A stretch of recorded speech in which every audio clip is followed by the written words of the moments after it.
Om.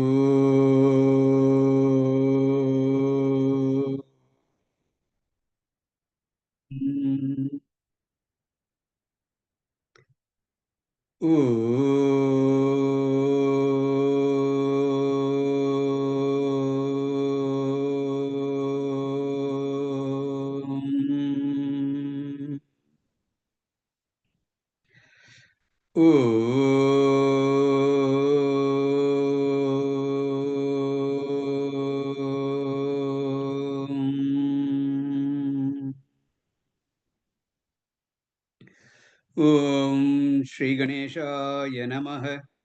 Om Shri Saraswatyai Namaha. Om Shri Gurubhyo Namaha. Sadashivasamarambham Shankaracharya-madhyamam Asmadacharya-paryantam Vande Guru-paramparam.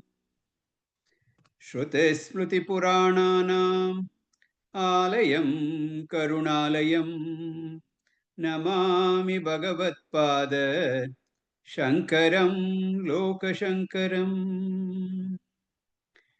Shankaram Shankaracharyam Keshavam Badharayanam Sutrabhashya Kritau Vande Bhagavantau Punah Punah.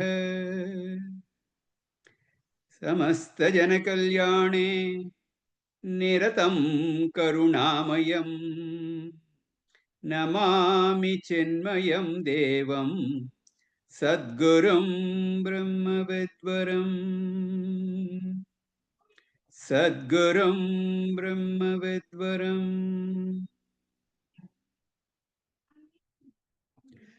Om Sahana Bhavatu Sahana Bhunaktu Sahaviryam Karavavahai Tejasvinavaditamastu ma vidvishavahai. Om Shanti Shanti Shanti.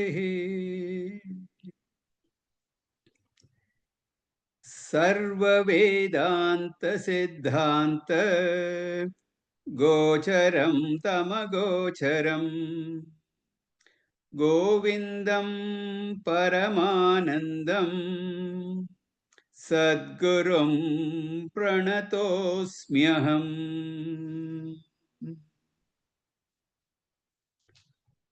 Hari. After congratulating the student, the Guru now glorifies Brahmajnanam. He glorifies this knowledge by pointing out that it is the only means to liberation. Brahmajnanam is not one of the means, but it is the only means. One and only means. To emphasize that point, he had said, na yogena, na sankhena, na karmena, na karmana, na vidyaya, or tarka jnanam, or vyakarana jnanam. And even the Vedas, karma kanda jnanam. That also right from the Vedas itself. Or upasana. That knowledge that you gain from upasana kanda. None of them can liberate you. They all have a role to play, but they are not the direct means to liberation. And thereafter he said, even in the case of Vedanta Jnanam, there is a difference between mere verbalization of scholarship and internalization of that knowledge. The mere scholarship cannot give liberation. That knowledge has to be assimilated. It has to become aparoksha jnana. Another term that's quite often used is vijnanam. Jnanam contrasted with vijnanam.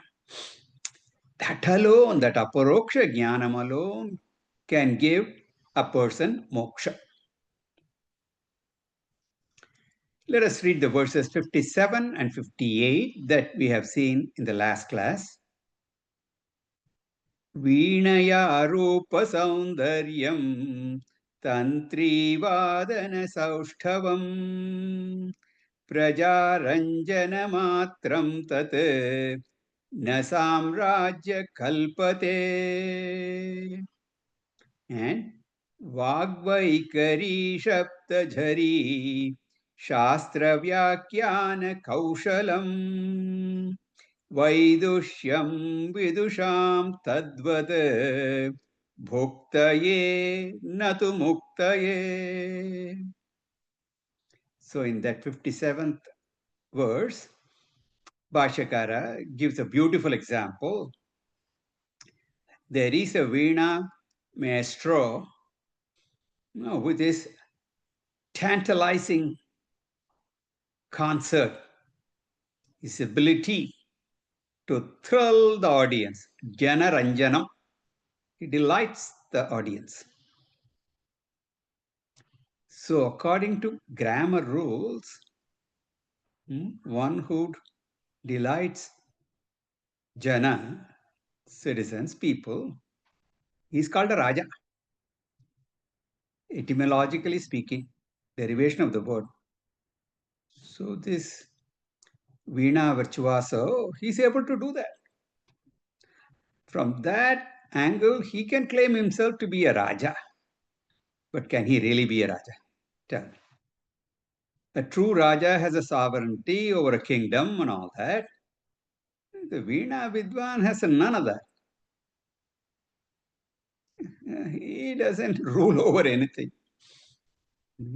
At best, he rules over the Veena, makes beautiful music come out of it. That's about it.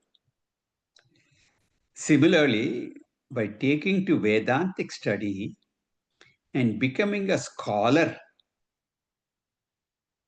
you can become a scholar.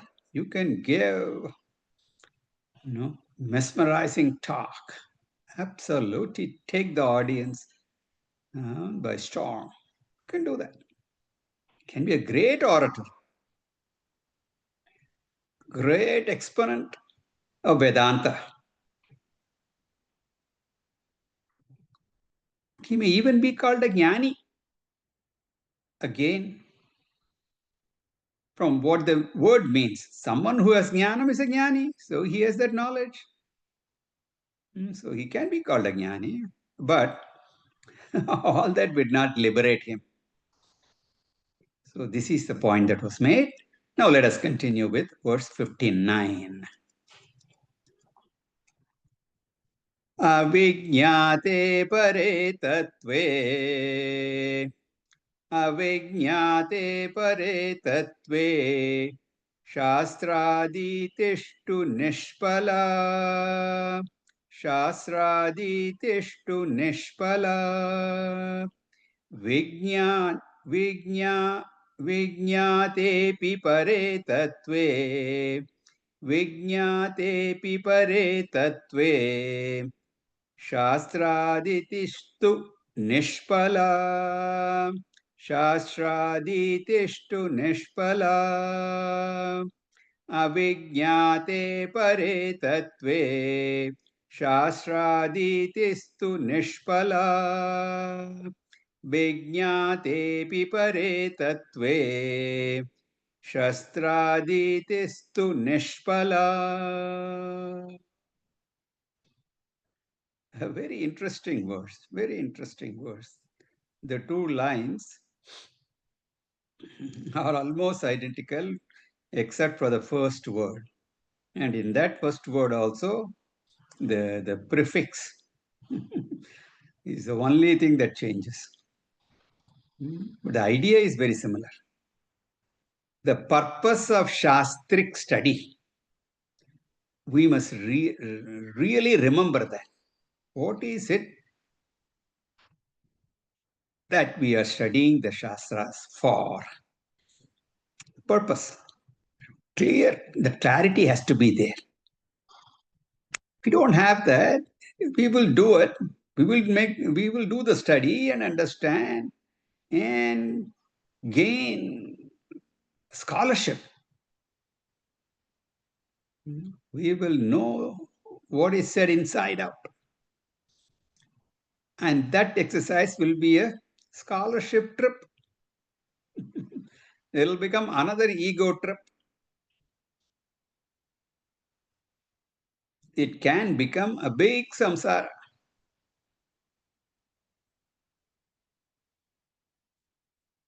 So that is why all the time one should remember that Shastric study is a means, but not an end in itself.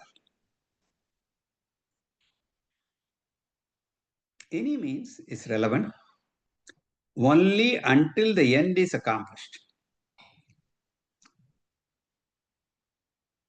So I should remember the means and use the means as the means only. And I get where I need to go. And where I need to go, I should not lose sight of that. Remember that also. The goal clarity and the role of the means. Very clear understanding should be there. So to convey this idea, Shankaracharya presents this in a very peculiar language. He says, Shastric study becomes useless, nishpala. The word nishpala you see in both lines. Nishpala means no palam, useless. Under two situations. The two situations are, first, suppose I use Shastric study as an end in itself. We said it is a means, the study is a means, but I take it to be the goal itself. And as I study, it is just a pleasure. It's like any other sense pleasure.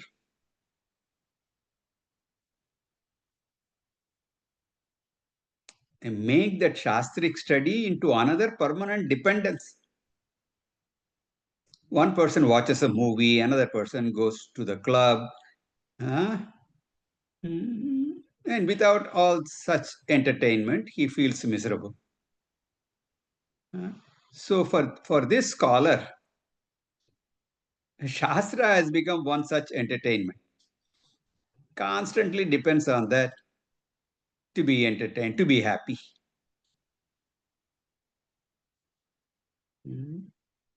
So that sadhana, which should be a sadhana, has become sadhya. The means has become the goal. In such situation, Shankaracharya says the Shastric study becomes nishpala, useless. Because it is not doing what it is supposed to be doing. With that knowledge, you should get liberated. You should attain moksha. Instead, this person is dependent on that.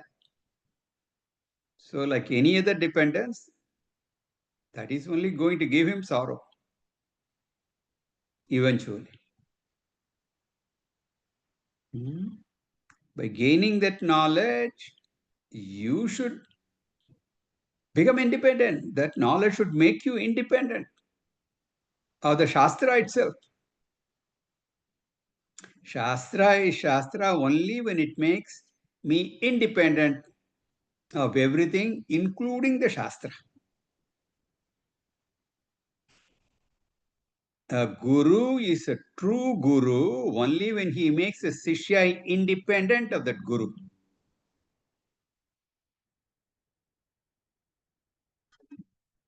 If I don't do that, I'm not a guru. .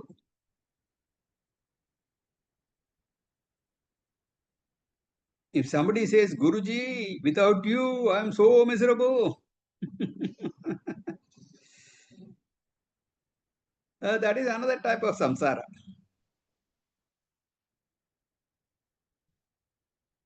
So that kind of a Shishya is still in samsara.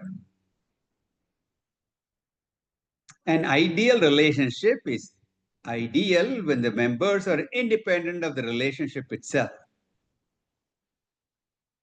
That is called a successful relationship. That's what psychologists say, marriage counselors say. When they have couples therapy, 9 times out of 10, people complain. You know, he's compelling me to do that. She's forcing me to do that. He doesn't, you know, give me any independence at all. Any relationship, parent child, there also the child wants independence. My mom is making me do that. My dad is forcing me to do that. All that is source of sorrow only. We need to raise children who will become independent. They're always dependent on me. I, as a parent, have not done the right job. Similarly, if I study Shastra and the Shastra does not make me independent of for the need of the Shastra, then that study, that Shastra study of the scriptures is nishpala, useless. So when I say independent, you have to include other things also, not just the Shastra. It should make me independent of everything, the world, objects of the world, things of the world, situations in the world. Even God. Eventually, I should not be depending on God for everything. Even the Guru who has given this knowledge, you should be independent of the Guru also. And of course, the Shastra. So, Shastra should remove all these 4 dependencies. If that is not doing that, the Shastra is futile. It's in vain. So, this is what is said in the first line. In the second line, he says that Shastra study becomes useless once independence is discovered. After the discovery of independence, meaning discovering Aham Brahmasmi, Shastra has done its job. It's done its job. No longer necessary. Thus, the study of the Shastras is futile or useless under these 2 situations. The first situation is where the Shastra study is useless because it is keeping me permanently dependent. It's not liberating me. Making me dependent. It's not given me independence. The second condition, the second situation is after the discovery of independence, once the job is done, what do you need it anymore? So this is how he presents this. And so the essence of this is what? It is use the Shastra to become independent of everything, including the Shastra itself. After the discovery of independence, then you may enjoy the Shastra. That is not a dependence, but Leela, Krida, a sport, a play. Therefore, the aim should be clear. You should become totally independent.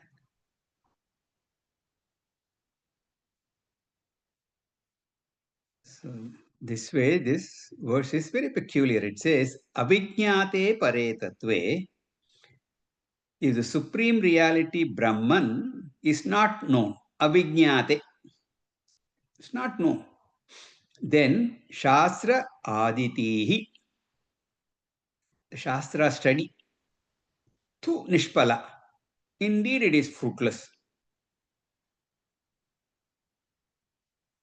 If you don't know the supreme reality at the end of the day, Shastra has not done its job. On the other hand, Vijñāte api pare tattve is the supreme reality, that paratattva, supreme reality, Vijñāte. You got it. You get that knowledge. Api, even then, Shastra Aditihi tu Nishpala. In that situation also, the Shastra study is futile.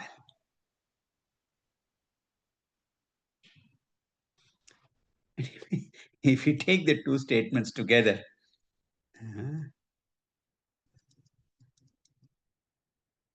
it is useless if you don't gain before gaining. And it does not do its job, it is useless. But after you get it, then also it is useless. So it appears as if nobody needs to study Shastra. But you should not understand it that way. It should be properly interpreted and understood. The futility in the two cases are different nature. It becomes useless for different reasons. What he wants to say is that mere scholarship, just knowing what is said in the Shastra, and you have not applied it to your own situation and gained that independence, that moksha, the liberation. If that does not happen, then it has not done its job. It's useless only. You learned all this, but you're still tied down, not free.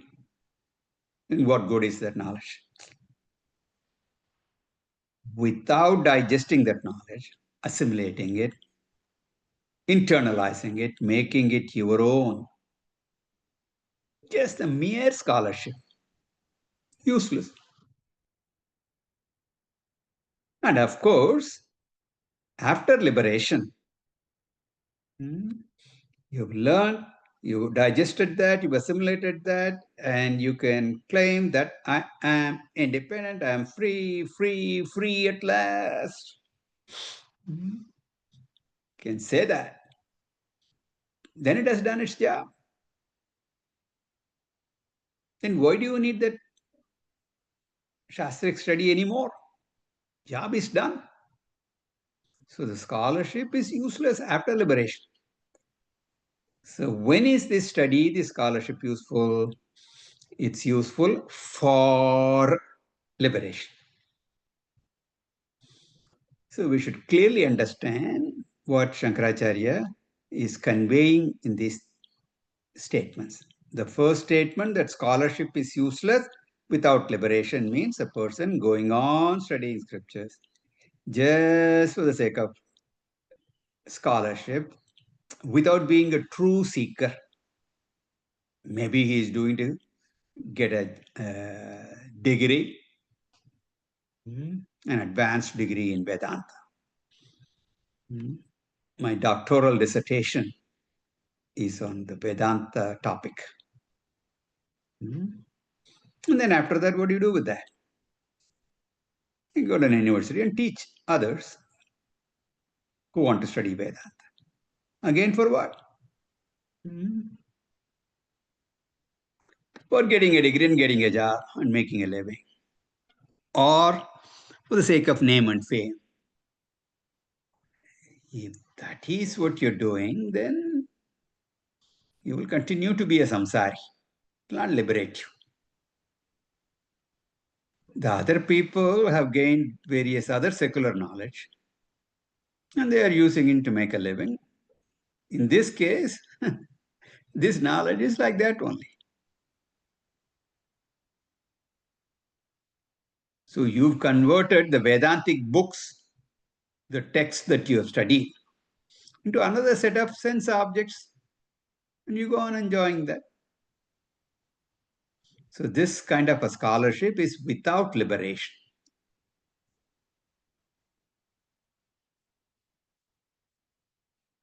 It's used for everything else except liberation. Then it is useless. Another sense object. The second statement is scholarship is useless after liberation. That means once I've assimilated the basic fact that I'm ever free, therefore I need not remember all the Upanishads, all the commentaries, and all the sub-commentaries, all the arguments, all of them. I don't need.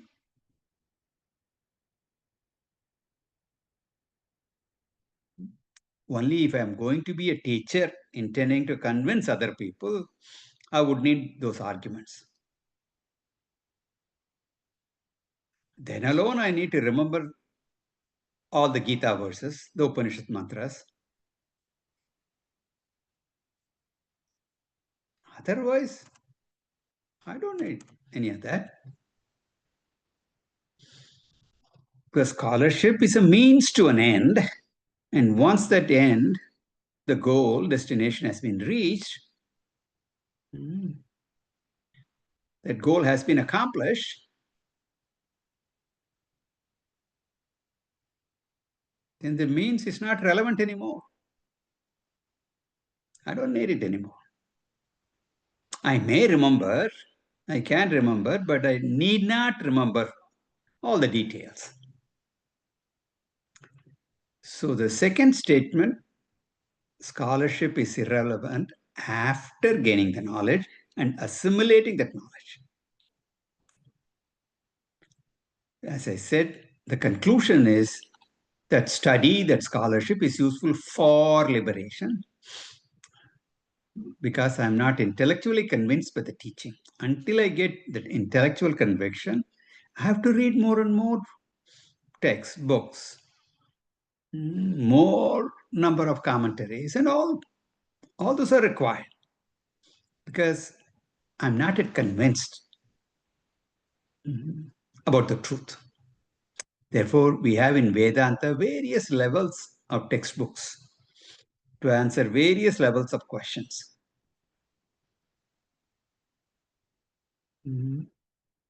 Yesterday in the Manisha Panchakam class, at the end of the class, one person asked, Gita teaches us everything. Why do I need Manisha Panchakam?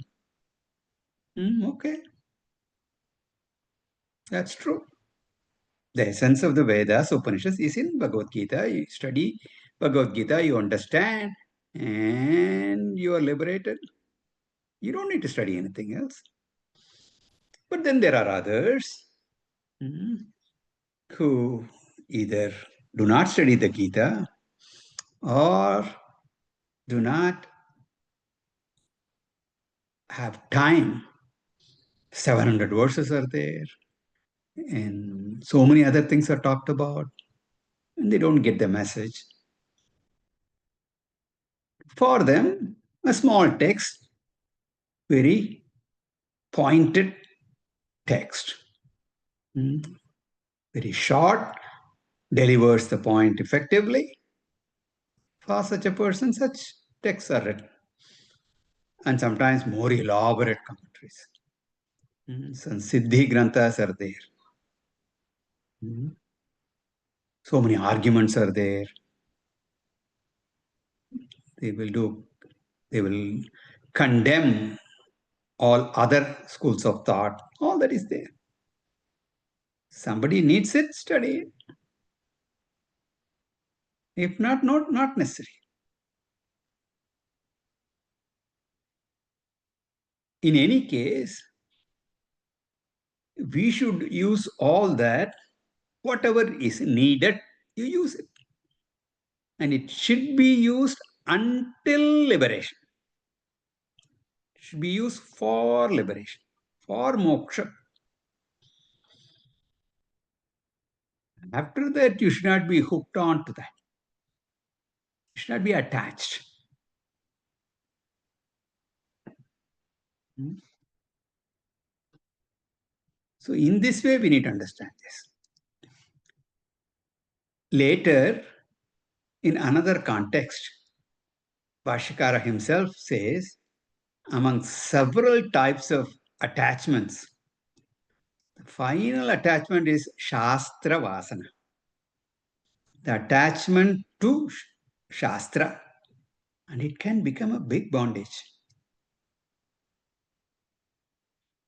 If I'm not able to read more books because I've become old and my eyes cannot see, and I'm not able to drive down to attend the classes, I don't have anybody to drive me there, or my hearing is failing. All these things may disturb me. That means instead of depending upon other things, Shastra has become the crutch. It has become another dependence. See, Shastra is also only Anatma. Shastra may talk about Atma, but it is still Anatma. Uh, what is the difference between coffee addiction and Shastra addiction? No difference in terms of being addicted. Sorrow is the same, whether sorrow is caused by missing a cup of coffee or missing one of the classes.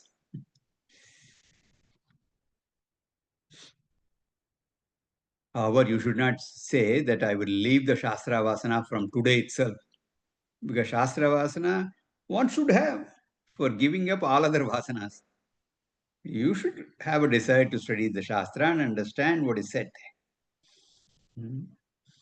So, what you need to do is use that Shastra Vasana for the study, get that knowledge, and then you don't have to depend on that anymore. In that way, that Shastra, that Vasana is also a weapon, a means. Scholarship, the study of Shastra, is only for liberation. Shankaracharya gives a cautionary note. Let us read verse 60. Shabdajalam maharanyam. Shabdajalam maharanyam. Chitta brahmana karanam. Chitta brahmana karanam. Ata prayatnat jnatavyam. Atah prayatnat jnatavyam. Tatvajnanaistatvamatmanah. Tatvajnaistatvamatmanah. Shabdajalam maharanyam. Chitta-brahmana-karanam. Ata prayatna-jnatavyam. Tatvajnaistatvamatmanah. So here, Bhashyakara in this verse gives a warning that we should not get trapped in these shastric words and miss the goal. The words of the Shastra are all fine as long as they are used carefully for developing independence from the very Shastra itself.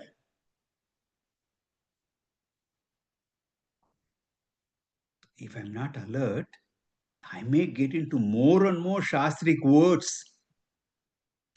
Because in our tradition, Shastras are endless, countless. So many of them are there. In Vedanta Upanishad texts, you take, there are even just one Upanishad, there are commentaries on that. Many commentaries, just not one. Many acharyas have commented on the same.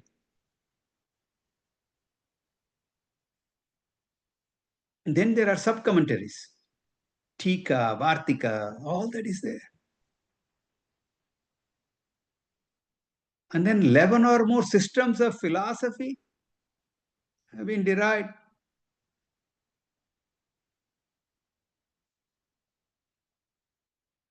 From the Upanishads only. They all interpret the Upanishads and come up with these different thoughts.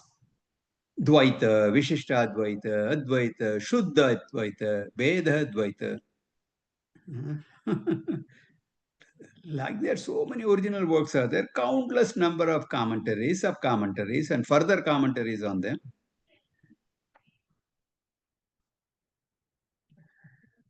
Now, if we are not alert, you may get into the trap from which you may never come out.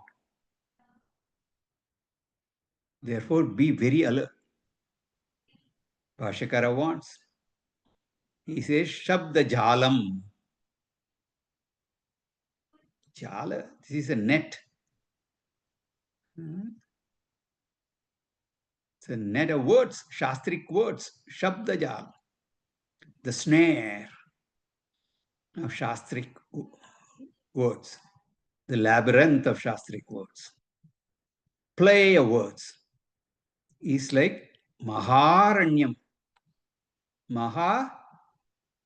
Aranyam. A huge forest. See, when you get into a dense forest, you will never know how to get out, how to come out of it. Shastra is so huge. And you get into this Shastra Vasana, you get stuck there. Shastrik Shabda Jalam. You may even forget the very purpose of it all, because there is certainly an intellectual thrill in studying these things. Therefore, Shankaracharya compares this to Maharanyam, a huge dense forest. Then it may lead you to Chitta Brahmana Karana.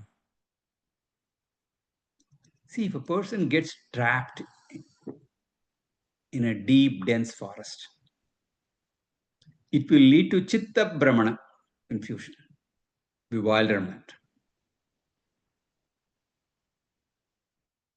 Brahma, the case of Shastras, an intellectual mess a person may get into if he's not alert.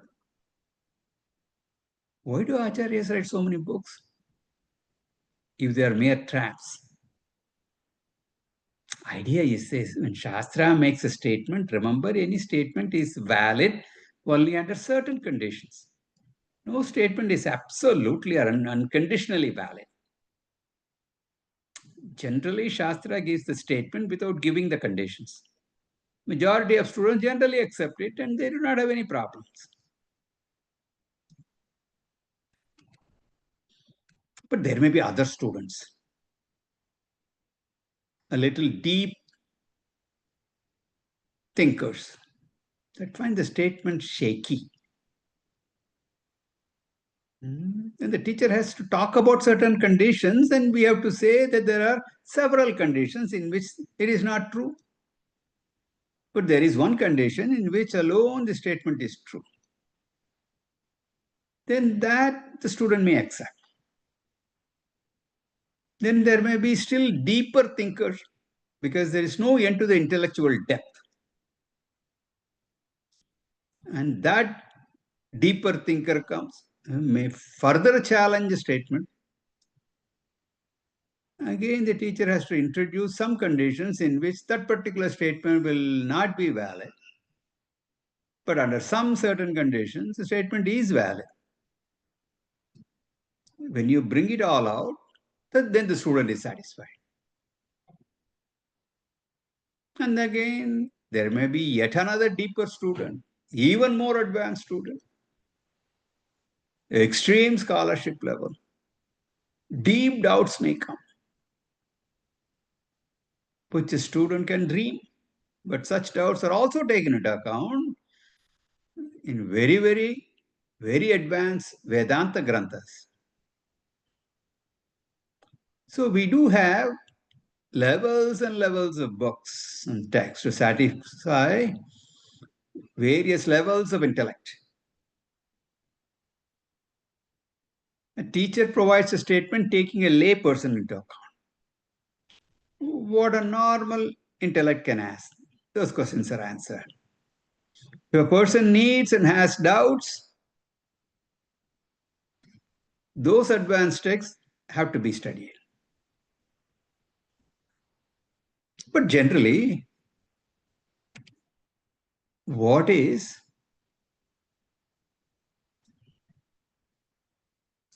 the conditions?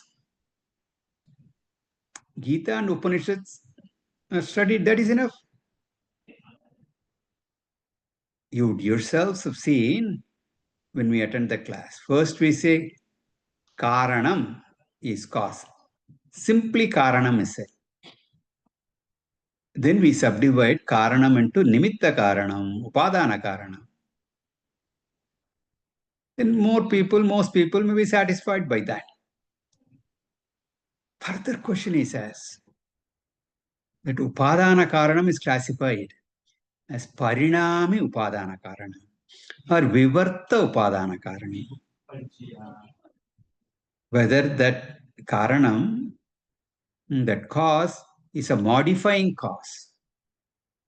There is one cause and that gets modified into the effect, like milk being converted into curd. Or there is no transformation, this modification, nothing like that. It is Vivarta Upadana Karanam. A rope is there, but you are seeing snake. There the rope has not been modified to become a snake. It is just an appearance. It's still a Karanam. If the rope is there, if it's not there, you will not be seeing anything. You will not see a snake. So that rope is that Karanam in that sense. Like that, so many different situations are there. And Karanam, one Karanam is expanded into so many different ways, all to satisfy the student's intellect. Otherwise, if I am satisfied with this much knowledge, that's enough, more than enough. Why should I study further things? Similarly, adhyasa, superimposition. One word, but it is divided into jnana adhyasa and artha adhyasa. Later is divided to samsarga adhyasa, tadatmya adhyasa. Later, further divided into sopadika adhyasa and nirupadika adhyasa. What does adhyasa mean? Superimposition, error. In error, have you heard of 6 subdivisions? We're talking about error, but error itself is classified and further classified. The idea is if I'm not satisfied with the available discussion, I have to go to a deeper text. And those deeper texts will be relevant for me because I have all these doubts. But if I don't have those doubts, why should I study? So generally, an ordinary intellect requires a comprehensive study of a few texts, more than enough. Otherwise, it may become chitta brahmana karana, cause of a confused mind.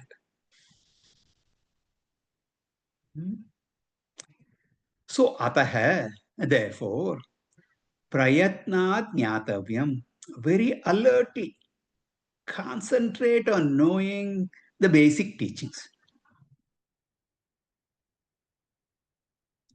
Do not get lost in the frills of Vedanta.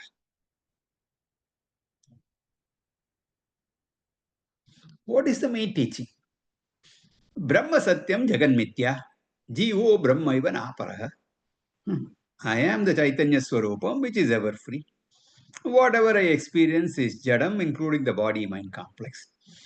The Jadam cannot affect Chaitanya. Jadam is never free. Chaitanam is ever free. Jadam is influenced by Desha, Kala, Prarabdha. Well, consciousness is not affected by Desha Kala Prarabdha. These basic facts, that's what you need. If you understand this and are convinced, good enough. All other things are only to re-emphasize this.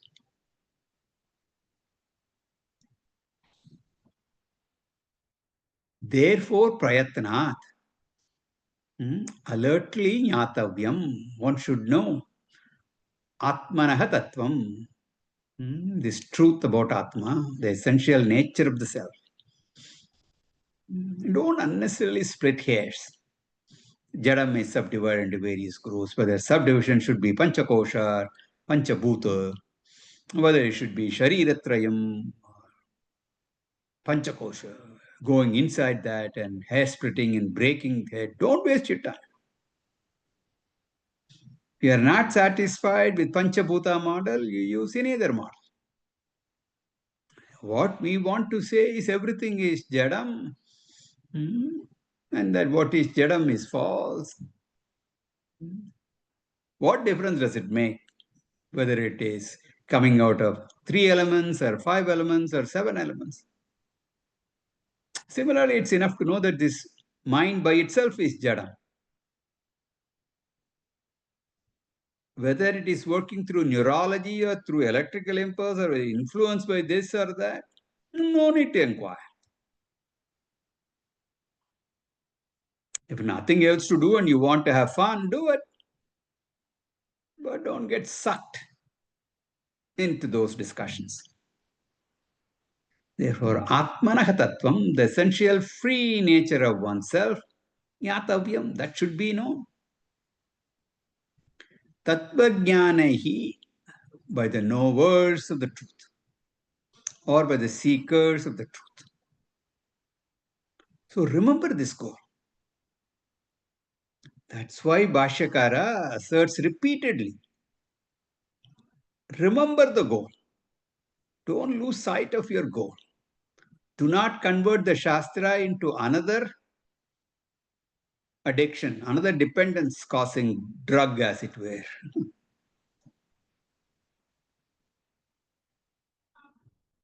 Oh, Acharya ji, Shankaracharya ji, I have a question. I've dismissed everything, all sadhanas, and said only Brahmatmaikya Bodha is the only means. You cannot do that. No, no, no. It's not like that. They're all good. But I will tell why I emphasize Atma Jnana. But I'll do that in the next class. Om Purnamada Purnamidam Purnat Purnamudachyate Purnasya Purnamadaya Purnamevavashishyate Om Shanti Shanti Shanti Harihi Om Shri Gurubhyo Namaha Harihi Om